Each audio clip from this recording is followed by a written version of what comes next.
Puis le week-end à vous tous et à vous toutes qui êtes branchés. Nous sommes heureux de vous retrouver encore pour ce nouveau numéro de cette émission Nice Press. Amis fidèles téléspectateurs, nous allons vous parler de ce qui se passe entre RDC et Rwanda, entre Kinshasa et Kigali. Déjà, je m'en vais vous présenter Nouveau Congo qui titre à sa une Kagame est accusé de planifier un génocide en RDC et au Rwanda.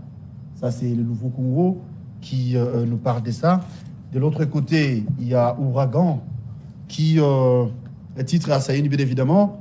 Tshisekedi et Kagame, pardon, c'est gratine. Eh bien, nous allons vous en dire plus. Vous savez que après la sortie médiatique du président rwandais devant les parlements du Rwanda, bien évidemment, il avait tenu des propos qui a bougé, qui a dérangé, et Kinshasa n'est pas resté en silence. Vous avez suivi l'intervention du porte-parole du gouvernement congolais, Patrick Mouyaya, qui a pris le courage à bras le corps pour dire à Kagame qu'il n'est pas un modèle. Encore moins un exemple. Au Rwanda, en aucune fois on parle d'élection, c'est la dictature qui bat son plein, la dictature qui règne au Rwanda. Au Congo, en RDC, nous organisons les élections. Les élections de 2018 étaient remportées par le président Félix Tshisekedi Tshilombo. C'est connu de tous. Kagame n'a pas d'élection à nous donner. Kagame ne peut rien dire aux Congolais, excepté sa mauvaise foi d'être génocidaire, d'être un tueur en outrance. Nous allons vous en dire plus. Nous parlerons également de ce qui se passe à l'Est. C'est vrai, après l'ultimatum donné au M23, ils ne l'ont pas respecté. Hier, il y a eu encore des tueries. Il y a eu un affrontement entre nos forces armées et les M23. On nous parle de plus de 120 morts. Il y a de quoi se poser des questions. Nous pensons qu'il est temps que la RDC puisse déclarer la guerre au Rwanda. Plus rien à craindre. Parce que nous sommes très puissants, très forts que le Rwandais. C'est vrai. Le régime de Kagame, ça touche à sa fin. Je veux dire, c'est vraiment le déclin, s'il fallait le dire. Bon, vous aurez les commentaires de nos invités sur ces plateaux. Nous sommes avec l'Amouka et l'Union Sacrée. L'Amouka est représentée par l'entremise de Tony Kelende, qui est l'un de Nouvel-Élan, cadre au sein de Nouvel-Élan. Il est de notre sur ces plateaux. L'Union Sacrée, nous sommes honorés par la présence de M. Papi Djosso, que vous connaissez. Et ensemble, à bâton rompu, pendant 50 minutes au maximum, nous allons vous donner les éclairages par rapport aux questions évoquées. Nous parlerons également élections, parce que vous êtes sans ignorer que la CENI, il y a peu, venait de publier son calendrier électoral. Certes, ça fait couler encre et salive. D'aucuns pensent que le calendrier est irréaliste. Des milliers disent que le plus important, il y a confirmation que 2023, il y aura élection. Mais vu ce qui s'est passé, ça brûle à l'Est, ça brûle ici, à côté de Kinshasa, je vais dire à quoi monte, est-ce qu'il faut parler d'élection? Sinon, vous aurez des réponses. Monsieur Tony Djosso, Monsieur Papi Djosso, merci d'être là et bon début de week-end. Merci beaucoup, mon très cher ami Galor. Je pense que, comme d'habitude, les chrétiens ont souvent dit, nous sommes dans la joie lorsqu'on nous invite d'aller dans la maison de l'Éternel. Ah oui. Mais nous, les politiques, nous sommes également dans la joie lorsque nous sommes invités sur un plateau de télévision pour parler de ce qui est l'intérêt du peuple congolais. Voilà. Je pense que si le propriétaire de cette chaîne est en train de nous suivre, il pourra quand même me donner une médaille. Ah bon. Je suis le prophète politique. Avec mon confrère, un bon jour sur le plateau d'à côté, j'avais dit que cette histoire d'Adolphe Mouzito et Martin Fayoulou va disparaître parce qu'ils sont maintenant en chaîne de défaillance. Et je voudrais que, dès lors que vous avez pris la parole, vous devriez présenter mon très cher confrère qu'il est de Nouvel-Élan et non de Lamouka. Et donc, je salue toute l'équipe technique de RTVS 1, je salue tous les téléspectateurs de RTVS 1, je vois toutes mes bases forgerons, je vois Komi de Kinshasa, Barumbo Limité, et donc je pense que nous serons à la hauteur aujourd'hui. Mais je voudrais signaler une chose, lorsque ça barde ici au Congo, nous n'avons pas un autre pays où aller. Nous, c'est le Congo d'abord. Joseph Kabila va rentrer au Rwanda, Martin Fayoulou va aller au Sénégal, Moïse Katumbi va rentrer en Israël. Mais moi et vous, nous sommes au Congo. Attribuer les nationalités aux gens gratuitement comme ça. C'est pas moi, ce sont eux-mêmes. Moïse Katumbi a déclaré, montrez-moi le passeport avec lequel Joseph Kabila est entré au Congo. Joseph Kabila, de son vrai nom Hippolyte Kanambe, a dit aussi que c'est lui le vrai Jida. Moïse Katumbi lui-même a déclaré sur une chaîne internationale que je suis né d'un père juif et les Congolais ne veulent pas que je sois leur président. C'est pas moi qui l'ai dit. Merci beaucoup. Tony Kélédé, ça fait longtemps? Effectivement, C'est un plaisir de vous retrouver. Ça fait vraiment longtemps. Je me suis posé la question, est-ce cette très belle émission d'analyse politique m'a fermé toutes les portes? Même pas. Quoi? Ou je suis devenu une mauvaise herbe qu'il faut déloger par rapport à mes prises de position. Actuellement, l'émission est devenue pro-Tshisekedi. Ne veut pas entendre la voix de la raison ou quoi? Pas du tout, pas du tout. Voilà. Pour preuve, vous êtes là, heureusement. Vous êtes Après combien d'insistance? Bon, nonobstant cela, je suis quand même très content de pouvoir prendre part à cette grande tribu d'expression démocratique que vous nous offrez, nous, politiques, pour réfléchir sur les questions idoines qui touchent au fonctionnement de la nation. Loin de moi l'idée de pouvoir attribuer la nationalité à qui que ce soit, parce que la nationalité congolaise a effectivement évolué. Nous avons la nationalité par acquisition, par naissance et par naturalisation. Alors, Maître Papi Diosso est très mal placé de pouvoir attribuer des nationalités aux certains Congolais qui, par leur sagacité dans la gestion de la chose publique, ou bien par leur prise de position, essayent de contribuer tant soit peu pour l'émergence de la nation.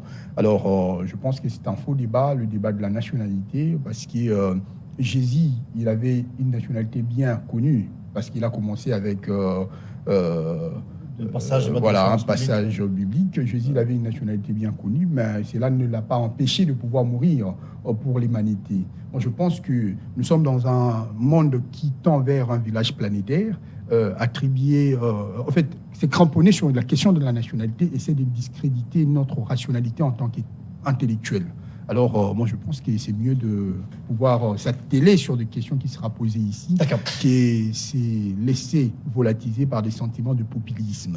Pour ceux qui ne savent pas, vous êtes de Nouvel-Élan. Effectivement, je suis de Nouvel-Élan, je suis la Mouka et fier de porter ces labels de la Mouka parce que l'initiateur de mon parti politique, M. Adolphe Mosito, il est parmi le pilier du acteurs politiques qui ont créé la Mouka.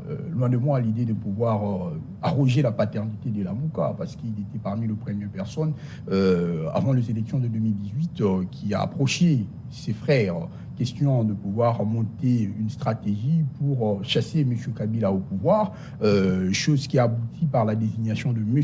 Martin Fayoulou Madidi comme candidat président de la République. Et puis vous connaissez la suite, l'air camarade de Tshisekedi a bien voulu quitter la barque pour se transformer en véritable égida. Aujourd'hui, nous avons le résultat catastrophique par rapport à la gestion de la chose publique. Et pour avoir les conséquences, il faut être bref, je dirais que je suis très fier d'appartenir à ce mouvement de résistance qui combattent, qui militent pour que nous puissions avoir des élections crédibles en 2023. Je vous reviens pour vous poser la question. Monsieur Papi, c'est avec vous que nous allons prendre la première question.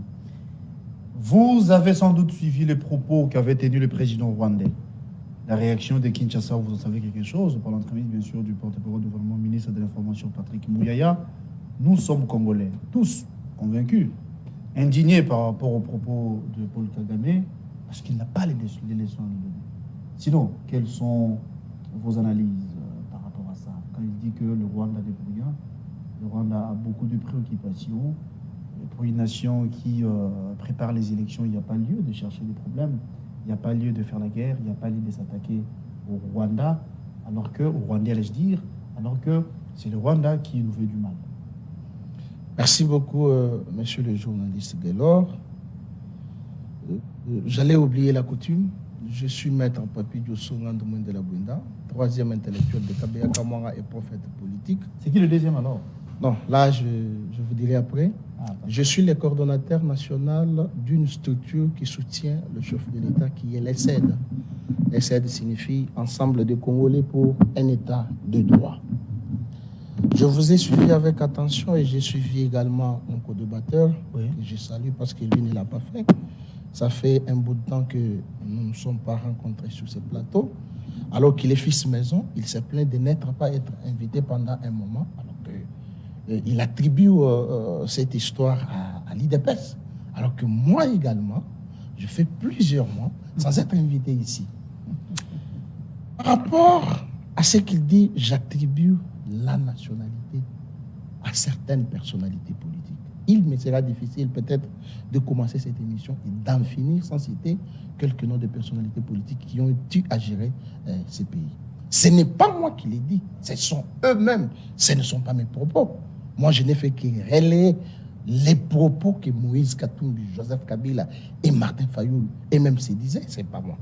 Pour revenir à votre question, j'ai suivi avec une attention tentaculaire les propos mensongers, les propos très mensongers, sorcellériques, le propos sanguiné, les propos irréfléchis de ces meurtriers, les propos de ces domestiques de la communauté internationale, les propos de cette marionnette utilisée par la communauté internationale. Et je voudrais, si cette émission pouvait parvenir dans les oreilles de Paul Kagame, ça serait une bonne chose.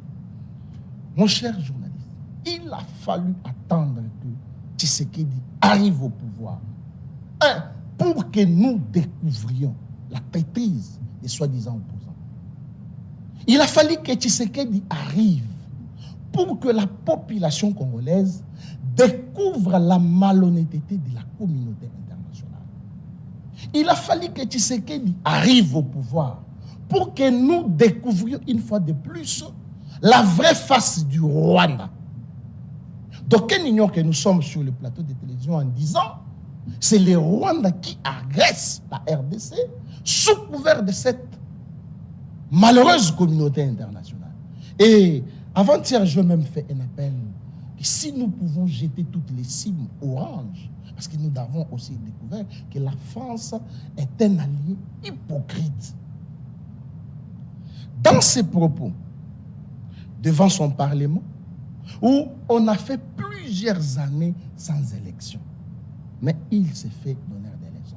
Moi, j'ai découvert une chose, c'est que le meurtrier Kagame a fait montre que vous, les Congolais, vous m'accusez que c'est moi qui vous attaque, mais je ne suis pas seul. Voilà la liste des pays qui vous attaquent. Il a cité ces groupes rebelles, terroristes, le M23, il a cité la FDLR, il a cité la communauté internationale, il a cité les multinationales. Voilà comment Paul Kagame nous amène la liste sur un plateau des pays de cette communauté qui agresse notre pays. Et le Congo se trouve face à un complot international. Et nous devons tous être réunis derrière le président de la République sous une cohésion nationale. Ici, il n'y a pas la Mouka. Ici, il n'y a pas Union Sacrée. Ici, il n'y a pas Nouvelle-Élan. Ici, il n'y a pas. Ici, c'est le Congo d'abord. Nous sommes les Congos. Et nous devons protéger notre patrie. Et donc, j'ai dit, Paul Kagame n'a pas de leçons à donner à ces grands pays. Paul Kagame n'est pas un modèle comme l'a dit Patrick Mouyaya. Paul Kagame, c'est un sorcier. Et voilà pourquoi je pourrais dire le malheur qu'il a connu, c'est d'avoir placé Joseph Kabila à la tête du pays comme président de la République. On parle de Paul Kagame. Mais je sais, papa, est-ce que vous ne comprenez pas cet accord? Le malheur que nous avons eu, c'est d'avoir Kabila, de son vrai nom Hippolyte quand même. Un accident de l'histoire, dit jamais vu dans le monde entier. Et nous savions que Mouzé Laurent Désiré Kabila est venu pour nous libérer, comme on a toujours dit, libérateur, alors que c'était un livreur. Il nous a livrés aux Rwandais, sous couvert de la communauté internationale. Il a mis un ministre des Affaires étrangères, Bizimankara. Et je vis dans une vidéo où Mouzé disait, lorsque nous avons chassé le Rwandais, je vois mon ministre des Affaires étrangères plier ses valises. Je lui dis, mais pourquoi tu pars? Il dit, je suis en sécurité. Nous avons vu dans ces pays un major. Aujourd'hui, je ne sais pas moi, un ministre des Affaires étrangères au Rwanda, occuper un grand poste ici. Qui lui avait donné? La Kabylie. Le malheur du Congo, c'est la Kabylie. Si Paul Kagame a eu le courage de dire ce qu'il dit, c'est grâce à Joseph Kabila. Aujourd'hui, on peut dire non, Tshisekedi fait la balkanisation. Oh, la balkanisation a commencé. Vous avez suivi ces parlementaires européens que j'ai toujours aimés. Quand il prend la parole, il dit nous avons fait un complot pour éliminer Mouzé. On a même associé les États-Unis. 15 jours après, il fut éliminé. Nous sommes allés, c'est là où les bas blessent, cher ami. Nous sommes allés ramasser un jeune de nationalité rwandaise, car nous pouvions les manipuler. Ça fait mal, mon cher ami. Si nous ne nous lèvons pas pour ces pays, qui va s'élever? Je veux vous revenir. Maître Tony, la même question. Vous avez suivi le propos du président rwandais. Des propos qui énervent, ça c'est vrai. Il y a un adage qui dit les linges sales, c'est l'avant-famille. Ici, c'est la nation qui est en danger. C'est la nation qui est... on jette l'opprobre sur notre nation. Comment avez-vous analysé ou encore jugé ces propos? Lui qui n'a jamais, aucune fois organisé les élections chez lui, il veut se prévaloir, il veut bomber les torses comme s'il était mondain. Merci pour cette question. Moi, je n'aimerais pas être dans l'aspect que mon estimé confrère, Maître Papi Diosso, à qui je reconnais la pertinence dans le débat. Aujourd'hui, je ne comprends pas comment est-ce que, depuis un certain moment, il a une communication de fixation, c'est-à-dire il fixe M. Kabila dans tout le média qu'il passe, parce que je le suis de près, c'est un ami. D'ailleurs, hier, on était avec lui au palais de justice pour une procédure judiciaire. Je l'avais reproché ça, mais je me rends compte qu'il est têtu. Il doit éviter de passer à la télévision avec la communication de fixation. Parce que Kabila, il a fait son temps. Le reconnaître la nationalité congolaise ou pas, je pense que c'est une histoire que nous devons placer dans les oubliettes. Parce qu'il a eu à donner, à mettre l'intelligence par rapport à la construction de ces pays, par rapport à la gestion de la chose publique. Mais cependant, dans sa gestion, il y a eu des côtés négatifs, des côtés sombres et des côtés positifs. Passer à la télévision pour tirer sur lui, c'est un homme d'État qui a sacrifié sa jeunesse pour le Congo, risquerait d'être une communication populiste. Moi, je pense que nous devons attaquer les choses droitement. Pourquoi je l'ai dit? Simplement, il faut regarder le comportement de Félix Tshisekedi Tshilombo lorsqu'il a prêté serment. Vous allez vous rendre compte qu'il a eu un comportement de pouvoir amicaliser M. Kagame. Au-delà du fait que M. Kagame, il était considéré comme le pays agresseur de la République démocratique du Congo il y a bien longtemps, mais il s'est fait que Tshisekedi Tshilombo, il est venu avec la politique de pouvoir ratisser large, de pouvoir créer, lui, un climat diplomatique apaisé avec le pays limitrophe, avec pour personne privilégiée, M. Paul Kagame. Vous vous rappellerez ici, IDPS a organisé une activité au stade de Martyr, où M. Paul Kagame, il a été ovationné frénétiquement par l'UDPS. Il est de la famille politique du président de la République. Permettez-moi de l'attribuer cette qualité de membre de l'IDPS. M. Papi Diosso ici, il a clamé, d'ailleurs je l'avais vu, il avait un polo qui à la fin il avait enlevé pour essayer de mouver, question de montrer comment est-ce qu'ils avaient l'attachement avec M. Paul Kagame. Mais aujourd'hui, M. Papi Diosso, il passe à la télévision pour tirer Kabila, tirer Kagame, sans pour autant savoir qu'ils ont une part de responsabilité de donner à Kagame ces éléments de langage fanfaron pour discréditer la nation congolaise.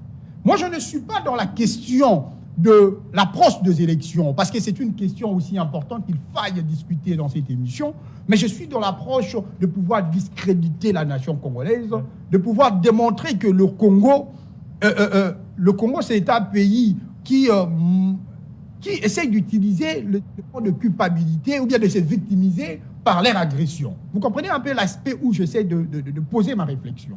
Mais cependant, il y a quand même de motivation, il y a eu de raisons pour donner à Kagame cette légèreté langagière. Et parmi les raisons, c'est le comportement de Félix Tshisekedi Tshilombo. Je venais de citer ici comment il a été ovationné frénétiquement au stade de martyr. Il faudrait encore vous rappeler qu'ici en République démocratique du Congo, sous le régime de Félix Tshisekedi Tshilombo, il y a eu un accord permettant au Rwanda Airways de pouvoir battre pavillon en Goma précisément. C'est sous le régime Tshisekedi. Sous le régime Tshisekedi, nous avons assisté. M. Tshisekedi acceptait à ce que nos matières premières soient traitées au Rwanda. L'or précisément. Alors que nous tous nous connaissons que Rwanda, sur son étendue géographique, il ne contient aucun matière première aussi importante que l'or. Mais aujourd'hui, Rwanda est classé parmi les 5 premiers en Afrique, État producteur de l'or. Déjà tout ça, c'est la faiblesse dans la gestion de Félix Tshisekedi Tshilombo qui nous a amené sur ces terrains-là, de donner à Kagame cette facilité de pouvoir salir l'image du peuple congolais. Et par ricochet, moi je pense que le vrai débat ne devait pas être là où lui il amène le débat. Le vrai débat devait être autour du leadership qu'incarne Félix Tshisekedi pour que cette situation d'insulte de la République démocratique du Congo, non seulement par le Rwandais, par le Kenya aussi, il y a le vice-président du Kenya, il a eu à insulter les Congolais, tout en démontrant que même si nous souffrons, nous sommes incapables de pouvoir revendiquer simplement parce que la population est plus focalisée dans l'accoutrement et dans l'alcool et dans la musique. Tout ça, c'est suite à l'image que M. Félix Tshisekedi Tshilombo a imprimée. Il me soit permis de faire une lecture diachronique par rapport à la gestion de Joseph Kabila. Joseph Kabila, président dans ces pays, aucun État limitrophe a y apporté la voix pour discréditer la nation congolaise. Et aujourd'hui, c'est Joseph Kabila qui sont en train d'insulter ici sur ces plateaux. Moi, je pense que s'il faille faire une communication de fixation aux prières de changer de cible, parce que Joseph Kabila n'est pas le monsieur qui mérite d'être sali, insulté par vous. Maintenant, parlons même de mérite de Joseph Kabila. Joseph Kabila, que vous incitez aujourd'hui, tous nous connaissons. Et c'est lui qui vous a servi le pouvoir. Vous n'avez jamais gagné des élections, même cette Kikouni. Il est venu en avant sur la liste par rapport à Félix Tshisekedi Tshilombo. Par quel bâton magique aujourd'hui Félix Tshisekedi Tshilombo se retrouve président de la République? Ce sont des questions de base qu'il nous faille que nous nous posions dans cette émission avant de discréditer Kabila, avant d'insulter M. Kagame. Parce que vous avez ouvert la porte. Et malheureusement, cette porte, vous avez difficile à pouvoir la fermer. Y a-t-il pas moyen de parler de ce qui se passe en ce moment, les dangers qui nous guettent, qui est déjà là sur place même, l'insécurité à l'Est? Effectivement. Vous avez parlé de la balkanisation, ça semble prendre corps. Pour l'éviter, comment peut-on faire? Est-ce qu'il n'y a pas moyen que les Congolais se mettent ensemble, en mettant bien sûr les différents côtés, sauver d'abord la patrie, et peut-être c'est ce genre de discours que vous tenez là, peut revenir après, peut surgir après. J'aime votre sous-question. Moi, je suis parmi les fervents qui pensent que nous avons gâché 4 ans avec Félix Tshisekedi Tshilombo à la tête de la République. Et en tant que citoyen, constatant que l'Est de la partie de la République est menacé, il y a une guerre intercommunautaire au Grand Bandundu. Vous sentez que la République démocratique du Congo est en train de s'émietter. Parce qu'il y a un leadership faible de M. Félix Tshisekedi Tshilombo. Mais à quelques années des élections, intelligent qu'il serait, il aurait fallu qu'il puisse avoir de remèdes pour pacifier toute l'étendue de la République, qui est de venir alimenter encore cette guerre. Parce que tous nous constatons, les différentes dominations, vous sentez déjà, il y a des communiqués, le ressortissant de Grand Katanga, le ressortissant de l'Équateur, qui n'ont pas vu leurs frères se retrouver dans des entreprises publiques. S'il faille dire, la majorité de leurs frères. C'est seulement le même espace linguistique qui se retrouve dans les institutions de la République, voire même les chefs des RI. Non, tu sais qu'il est méchant. L'institution de la République, la gestion de la chose publique. Et puis encore, son oncle, Denis Kadima, il nous fait sortir un calendrier électoral. Un calendrier électoral qui alimente encore la tension interne. Parce qu'il était le premier à faire un discours à la nation. Permettez-moi, je cite là, un discours à la nation demandant aux Congolais de pouvoir s'unir. Question de résorber cette situation d'insécurité qui gangrène la partie est de la République. Mais quels sont les signes avant-coureurs qu'il a présentés pour que nous puissions nous réunir question de solutionner cette question d'insécurité. Mais malheureusement, Félix Tshisekedi Tshilombo, il est fort en pouvoir tendre la main, mais difficile à pouvoir respecter les engagements minimaux. L'opposition politique que nous sommes, qu'est-ce qu'elle demande? Simplement que nous puissions nous retrouver autour d'un cadre consensuel, discuter autour de grandes questions qui touchent la nation. Ouais. Parce que nous pensons que la République démocratique du Congo se présente comme notre... c'est notre pays, c'est notre dénominateur commun. Qui dit dénominateur commun? Aujourd'hui, même si Tshisekedi, avec son incompétence, partait en 2023, je suis sûr que c'est lui qui viendra. Il ne saura pas pouvoir bien gérer la République si la partie est de la République est toujours sous l'agression rwandaise. D'accord. Monsieur Papé Djosso, cette grande nation qui est la nôtre, je parle de la RDC, ne peut en aucun cas fléchir devant nous. En aucun cas. Et la réalité est autre. Qu'est-ce qui nous empêche, nous, de faire la guerre? Qu'est-ce qui empêche les Congolais, les politiques, les Congolais tous ensemble, de se mettre ensemble autour d'une table par le même langage? Il y a l'adage qui dit l'union fait la force. Aujourd'hui, même sur ce plateau, vous sentez la division, vous avez les avis contraires. Alors que le pays est en danger, alors que ça brûle à l'est, ici, au Congo, un peu partout. Merci beaucoup pour cette question magnifique. En ma qualité de prophète politique, je vais m'excuser pour les termes que je vais utiliser pour mon frère. Je voudrais donc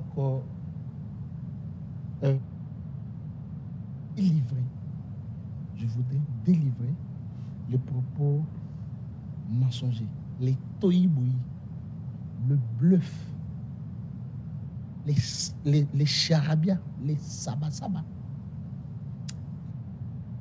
Que je vais miser la galerie. Entendu ici, de charivari.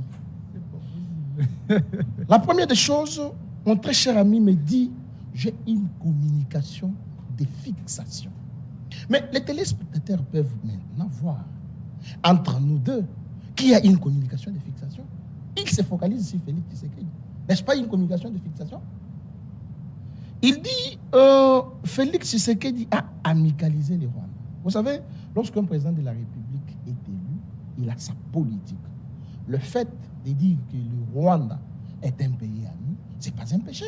Parce que nous sommes voisins et nous les resterons jusqu'à ce que le monde va disparaître. Ça, ce n'est pas un problème. Il dit, nous avons organisé une manifestation au Stade des Martyrs où l'on a ovationné frénétiquement, il faut ajouter, le président rwandais. Il va plus loin pour dire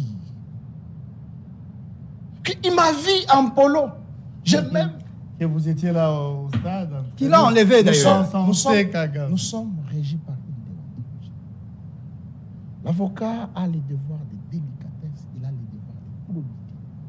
Mais voir moi, le troisième intellectuel, au Stade des Martyrs, ovationner Paul Kagame, mais je deviens fou. Voilà encore des propos mensongers sur ce plateau. Paul Kagame a été reçu, il est venu au deuil du spectacle. Ce n'est pas qu'on a organisé une manifestation, on a reçu lui comme un invité spécial. Du mensonge, c'est pourquoi j'ai dit des toïboui. Alors, il dit, on a signé des accords. Oui, bel et bien. Nous avons signé des accords économiques. Nous n'avons pas signé des accords politiques pour vendre les pays. Mon cher ami a vu le prof Kalele, il n'est pas mort. Il nous a dit, les accords qu'on a signés entre les Rwandais, Tshisekedi n'était pas au pouvoir. Les deux parties ont convenu à Rubavu que les services de renseignement rwandais puissent venir ici. Pendant que nous dormons, pendant que nous dormons, chers amis, ils sont dans des carrés miniers, ils nous sécurisent. Mais dans ces accords, avez-vous déjà vu les services de renseignement congolais au Rwanda? Il n'en a pas fait mention. Ils ont accepté que l'armée rwandaise puisse mettre la sécurité à toutes nos 9 frontières. Mon cher ami. Mon cher ami. Est-ce que Maître Tony Kelende pouvait quand même se rappeler de ces accords? Et c'est comme ça que nous avons même eu un vice-président rwandais. Il n'est pas mort, il a en vie, un pasteur ici à Gombe. Je ne sais pas quel évangile il prêche. Il dit, aucun État À l'époque de Joseph Kabila, n'a osé. Mais effectivement, mon cher ami, je soutiens cette hypothèse. Pourquoi je la soutiens? C'est parce que Kabila voulait s'éterniser au pouvoir. Est-ce que vous êtes au courant qu'il y a la plupart des présidents africains qui ont des carrés miniers ici? Ils continuent à en avoir. Qui leur avait donné? Mais c'est Joseph Kabila. Comment pouvez-vous imaginer que ce pays-là, qui ont des carrés miniers ici, viennent encore attaquer le Congo? Mais lorsque Tshisekedi est venu au pouvoir, il a vu que ce sont des accords diaboliques, des accords de la sorcellerie pour vendre les pays. Niet! On ne doit pas continuer avec ça. Voilà pourquoi les M23 ont rebondi. Ils ont rebondi pourquoi? C'est parce que Tshisekedi n'a pas respecté les accords.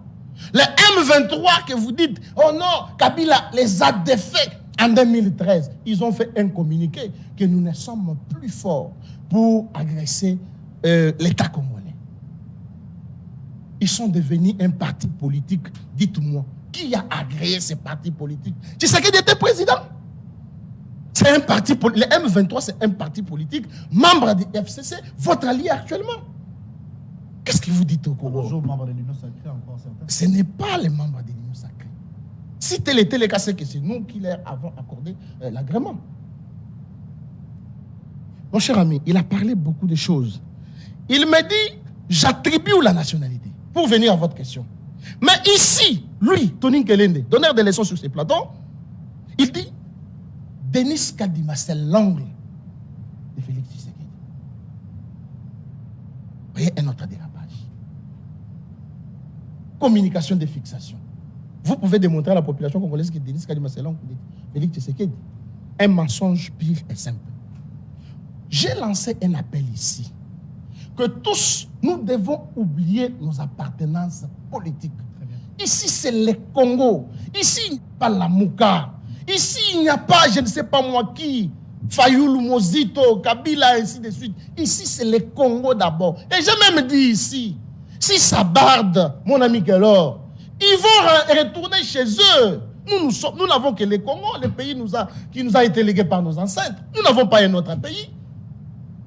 Je me dit encore, Kabila va retourner au Rwanda. Au regard de tout ce qui se passe, au regard de propos tenus par Kagame, au regard, parce que tous savons que nous disons ceci. Nous fait la guerre via le M23. Je vous ai dit ceci. Qu'est-ce qui nous empêche de répliquer? Pourquoi ne pas faire la guerre? Félix Tshisekedi, c'est un diplomate. Nous allons continuer en diplomatie alors qu'on nous tue, nous sommes humiliés, nous sommes ridiculisés. Eh bien, nous tenons sur la diplomatie. C'est lui le commandant suprême. C'est lui qui est le visionnaire. C'est lui qui doit dire qu'est-ce que nous pouvons faire. En ce moment, nous devons être derrière lui. Il a la diplomatie du crocodile du Nil. Les crocodiles du Nil, si vous les voyez, je vous ai dit ça un certain jour, qu'ils vont feindre comme s'ils sont affamés. Mais quand vous vous approchez, vous devenez leur proie. C'est ce qui est dit. Mais ce n'est pas le cas. J'ai dit. Parce que le Rwanda s'est approché vraiment. Non, je vous ai dit ici. Même au niveau nous faisons face. Là où il y a des forums, là, il y a encore des infiltrations rwandaises. Nous faisons face à un complot international. Où il y a les États-Unis, où il y a la Grande-Bretagne, la France et tous ces autres pays-là, je ne sais pas pourquoi. Qu'est-ce que nous devons faire? Nous devons engager la guerre, vaille que vaille? Non. Pour engager la guerre, il y a certaines mesures. Et nous devons les réunir. On nous a dit ici que nous sommes sans embargo. Les armes sont là-bas en France. Pourquoi on a maintenu nos armes en France là-bas? Pourquoi? C'est la question que nous devons aussi nous poser. Et Maître Tony Kelende ne va pas condamner ça. Je les vois aujourd'hui un défenseur de Joseph Kabila plutôt que de Mozito. Donc, ce que moi je dis, ces propos ici nous ont fait découvrir que Paul Kagame n'est pas seul. Il est derrière, ou soit il nous agresse, sous couvert de la communauté internationale, des multinationales qui veulent que les Congo puissent toujours s'enfoncer. Et nous devons nous unir, nous devons être derrière le président de la République. Nous devons avoir un seul message. Aimons le Congo. Parce que si nous sommes unis, M. Guélor, nous allons mettre dehors ces ennemis-là qui nous agressent. L'unité, c'est très, très importante. Vous l'avez si bien dit. Maître Tony, parlons de cette unité. Est-ce qu'il n'y a-t-il pas moyen que les Congolais se mettent ensemble pour de vrai, pour sauver la patrie? D'ailleurs, le chef de l'État venait d'être il y a peu devant la jeunesse, dans le seul but de après, bien évidemment, son appel à la mobilisation générale, j'ai comme l'impression qu'il veut échanger avec tout le monde pour pacifier les pays, pour faire développer, bien évidemment, la nation. Sinon, qu'est-ce que vous en pensez? Le Congo est en danger. Y a-t-il pas moyen que les politiques se mettent ensemble, je veux dire les Congolais, pour sauver d'abord la nation? Effectivement, il y a possibilité que le Congolais se mette ensemble pour sauver la nation, parce que, je me dis encore, nous avons que le Congo comme pays, nous ne pouvons pas vouloir à ce que le Congo soit émietté, soit saucissonné, mieux compartimenté par l'agression de l'ennemi. Mais cependant, la motivation de cette mise ensemble, mise au commun, ou en commun, devait être tributaire d'une discussion franche avec celui qui est l'usurpateur du pouvoir du peuple. Je cite Félix Tshisekedi Tshilombo. Mais on se rend compte, malheureusement, Félix Tshisekedi Tshilombo, il n'a pas un langage sincère. Non seulement il ne respecte pas les engagements, mais il n'a pas un langage sincère. Il a commencé avec des consultations en consultation. Il a fait consultation pour que nous puissions avoir un gouvernement de l'Union sacrée. Mais au sein de ces gouvernements, au sein de cette famille politique, que nous ne savons pas même la nature juridique jusqu'à nos jours, il existe des partis politiques qui ne partagent pas cette vision, qui protestent contre la caporalisation des institutions d'appui à la démocratie et des institutions qui devaient servir d'arbitre du jeu démocratique, qui, je cite, les élections. La Cour constitutionnelle, la CENI. Déjà, sur base de ça, nous posons la question. Si, aujourd'hui, nous nous retrouvons autour d'une table pour discuter avec Félix Tshisekedi, au-delà de la question de l'insécurité qui bat son record à l'est de la République, mon parti politique, le Nouvel Élan, il s'est montré parmi les meilleurs partis politiques en termes de propositions pour que nous puissions résorber cette situation d'insécurité. Depuis 2019, Adolphe Mozito, il est passé à la place publique. Il avait fait une conférence de presse avec le journaliste pour nommer le Rwanda comme notre pays agresseur. Aussi, demander à ceux qui gèrent la République par opacité de passer par la stratégie militaire à la place de promouvoir la diplomatie. Une chose qui a suscité beaucoup d'insultes à sa personne, de réactions à son encontre, malheureusement. Mais aujourd'hui, en tant que le véritable prophète politique, c'est toute la classe politique qui adhère aveuglément, comme le Papi Diosso, qui s'octroie la qualité de prophète politique alors que ses prophéties tapent toujours de côté. Un mauvais prophète, à la Caraïbe de Denis Lessi, si je peux le dire. Un très mauvais prophète, Papi Diosso. Alors, moi je suis dans la logique de penser que il est important que le Congolais se retrouve autour d'une table. Mais nous devons avoir une discussion franche. Parce que le dialogue intercongolais qui débouche au partage de pouvoir, nous, le Nouvel Élan, ne sommes pas partie prenante. Nous ne sommes pas partie prenante parce que nous considérons que quand nous rencontrer autour d'un cadre pour discuter sur des questions fondamentales qui touchent le cœur de la nation, pour préparer le processus électoral qui est déjà dévié par M. Kadima en 2023, en fait que lorsque nous aurons des élections fiables, Adolphe Mouzitou bat tous les candidats, devient président de la République, il puisse assurer l'intégrité de nos différents territoires.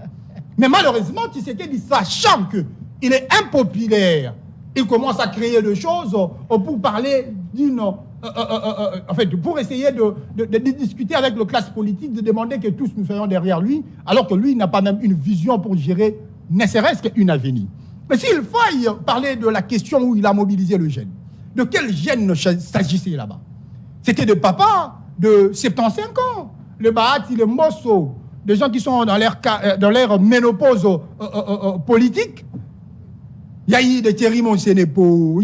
En fait, vous sentez que c'est une genèse qui est habituée à pouvoir brader les deniers publics qui s'est retrouvé là. Et pauvres nos camarades de l'IDPS, le Papi Diosso et les autres. Papi Diosso, il était là.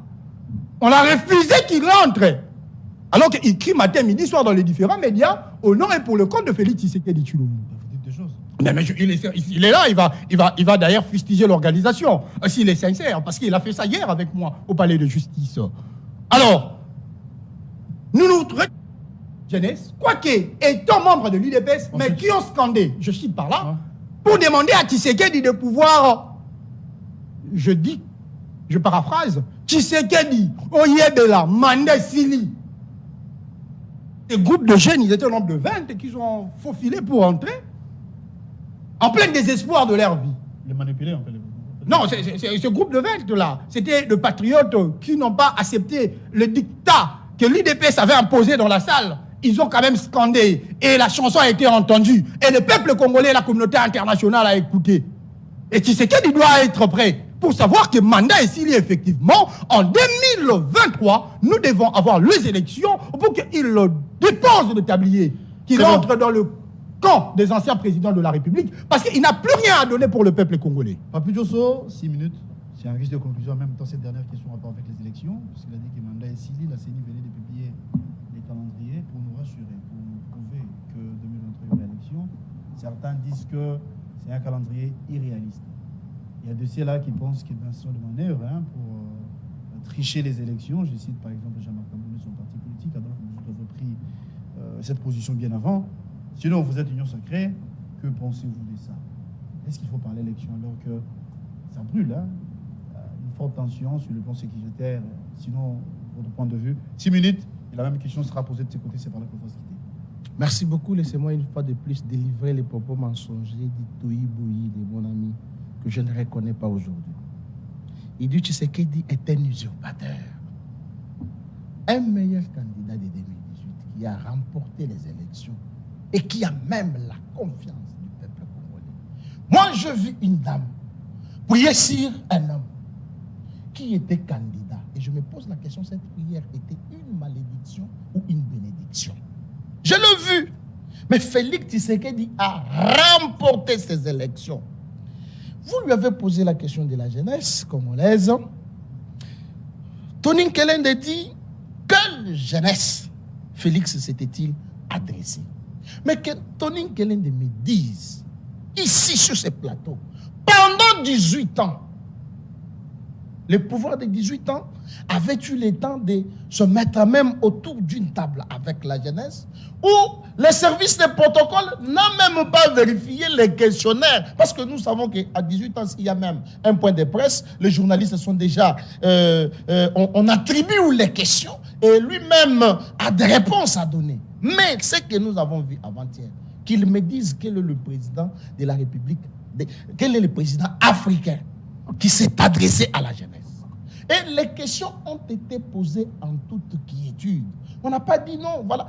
Et les garçons même étaient arrogants. Il vous dit qu'on a chanté Tshisekedi Oyebela, Manda ici. Non, je connais une personne devant qui l'on a chanté. Il s'est dit opposant. Il était à Kisangani. On a dit, la jeunesse a chanté Tovota Yote, Tovota Félix. Je connais cette personne-là. Et ce n'est pas Félix Tshisekedi. Devant qui l'on a chanté. Ça, ce sont encore une fois de plus des propos mensongers. Je félicite d'ailleurs le président de la République qui a eu cette initiative. Et il dit, s'il vous plaît, il dit qu'on m'a refusé l'accès. Non, on ne m'a pas refusé l'accès. Quelle est cette organisation humaine qui manque d'imperfection? Dites-moi dans le monde entier. Quelle est l'organisation? Et il va sauter sur les occasions de ces petites écueils qui se sont passées de l'autre côté pour dire que, voilà, je suis dans les plateaux de télé, en train de chanter pour Tshisekedi, on me refuse l'accès. Mais lui aussi est dans les plateaux de télévision en train de parler de Mozito, on a attribué le moto, il n'en a pas eu. Est-ce qu'il en fait mention? Mais ne jouons pas avec les gens. Mais bon, sinon, oui, je reviens. Je reviens au calendrier. Papi Diosso. Les propos des calendriers est irréaliste. J'ai entendu ça de la bouche de Nouvelle-Élan. Et irréalisable. Je me dis le terme irréaliste et irréalisable ici. Du Nouvel-Élan? Non. Ce sont des propos que nous avons entendus depuis très longtemps. Je vous fais une historique. En 2006, on sort un calendrier. Nous savons ce qui s'était passé après. Après la publication par, je crois, Malou, du calendrier électoral, les contestations ont commencé. Les gens sont descendus dans les rues de Kinshasa et partout dans d'autres provinces. Nous venons en 2011. On publie notre calendrier. Là, je crois que c'est Ngoï Mouloud. Nous savons ce qui s'était également passé. Les gens sont descendus dans les rues de Kinshasa pour la contestation de ces calendriers électoraux. En 2018, même chose. Nous étions dans ces pays. Nous avons vu un, je peux dire, un catcheur qui s'appelle du nom du PPRD, qui s'éleva un jour, non, je ne veux pas faire les élections, je veux voir celui qui va venir. On a glissé pendant 2 ans. J'ai vu ces catcheurs-là PPRD, n'ayant pas organisé les élections. Et aujourd'hui, si Adolphe Mouzitou, qui fit même Premier ministre, quand il vous dit que le calendrier électoral est irréaliste, est-ce que moi, Papy, les 3e intellectuels de Kabeka, moi, je vais passer mon temps pour dire, voilà, Adolphe Mouzitou a dit que le calendrier électoral est irréaliste. Non. J'appelle à tout le peuple congolais. Une seule date. C'est le 20 décembre. 20 décembre, oui, pour l'Orient. Il y aura bel et bien élection. Vous avez vu que sur ce plateau, ils sont en train de contester les élections avant même la publication des résultats. Ne soyez pas étonnés. Dites-moi, depuis que Kadima a publié ses calendriers, tu as vu les gens dans les rues de Kinshasa? Est-ce que vous avez vu même, on dit, comment on appelle ça, ville morte? Vous avez vu ça? Voilà pourquoi le président de la République a dit que cette opposition est faible. Et maintenant, il se cache derrière les mots résistants. Non, nous ne sommes pas opposants, nous sommes des résistants. Vous résistez à qui? À celui qui vous a gagné les élections? Qu'il me dise ici, en 2023, ici, quel est le candidat potentiel qui peut gagner les élections devant Félix Tshisekedi? Il n'y en a pas. Moi encore, Adolphe Mouzitou. Fayou, nous n'en parlons même pas. Kabila est déjà effacé. Qui est ce candidat-là qui va faire face? Le vendeur de chemises qu'il vient de citer ici? Non, mais il est bon dans les commerces, c'est bien. La politique aux politiques. La commerce aux commerçants. C'est la fin. C'est pas la fin. Je cite pour dire ceci. Nous devons tous soutenir les institutions. C'est une institution d'appui à la démocratie. Elle est indépendante. Vous avez crié Tony Kelende sur tous les plateaux de télévision. Nous voulons voir les calendriers. Nous voulons voir les calendriers. Et le calendrier est là, mon Dieu. Non, irréaliste.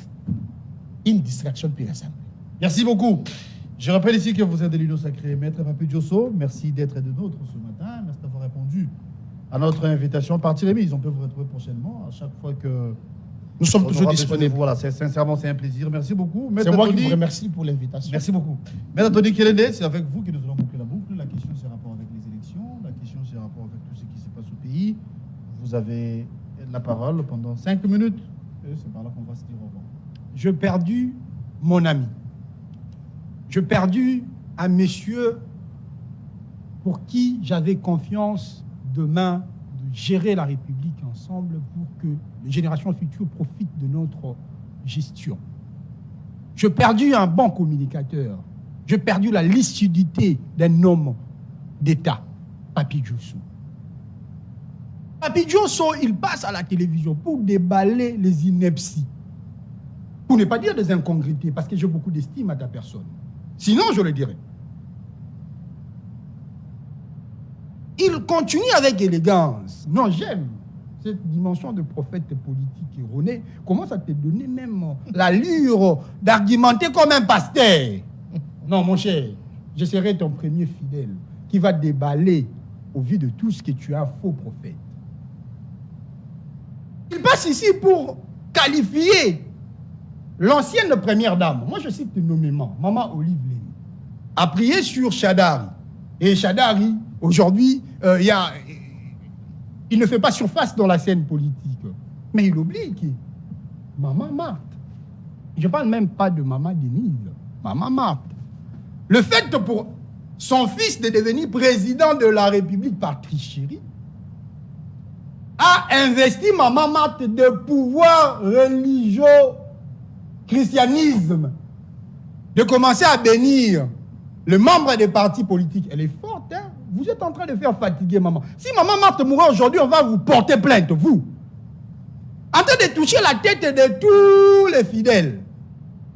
L'union dite sacrée pour le bénir, afin que ces derniers trouvent grâce devant Tshisekedi qu'il soit nommé. Ah! Union sacrée. Comment est-ce que vous avez démoralisé la scène politique? Non, non, c'est absurde. Ce n'est pas possible, ne riez pas, s'il vous plaît. Je suis estomaqué, scandalisé, je suis baba. De me rendre compte que l'Union sacrée veut donner la mort précipitamment à l'ancien